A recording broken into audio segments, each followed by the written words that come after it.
Part 1 मध्ये आपण अर्धी माहिती बघितली. आता पार्ट 2 मध्ये संपूर्ण माहिती बघूया. निधीबाबत दिलासा. पैसे कमी पडणार नाहीत या योजनेबाबत सर्वात मोठा दिलासा म्हणजे 8 डिसेंबर 2025 रोजीच लाडकी बहीण योजनेसाठी 6,100 कोटींपेक्षा अधिक निधी मंजूर. हा निधी जानेवारी, फेब्रुवारी आणि मार्च 2026 या 3 महिन्यांच्या हप्त्यांसाठी पुरेसा आहे. म्हणजेच निधीअभावी हप्ता थांबण्याची कोणतीही शक्यता नाही. अर्थमंत्री निधनाचा योजनेवर परिणाम होणार का? काही लाडक्या बहिणींना शंका होती की राज्याचे अर्थमंत्री अजितदादा पवार यांच्या दुःखद निधनामुळे योजनेच्या हप्त्यावर परिणाम होईल का? याचे उत्तर आहे नाही, कारण सर्व आर्थिक निर्णय आधीच घेण्यात आलेले आहेत. निधी मंजूर आहे. शासनाच्या योजना घटनात्मक पद्धतीने सुरूच राहतात. त्यामुळे लाडक्या बहिणींनो घाबरू नका.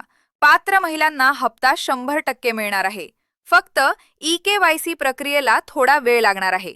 या व्हिडिओतले महत्त्वाचे मुद्दे थोडक्यात सांगते की जानेवारी 2026 चा हप्ता, फेब्रुवारीच्या पहिल्या आठवड्यात डिसेंबर हप्ता मिळालेल्यांनाच जानेवारी हप्ता ऑफलाईन.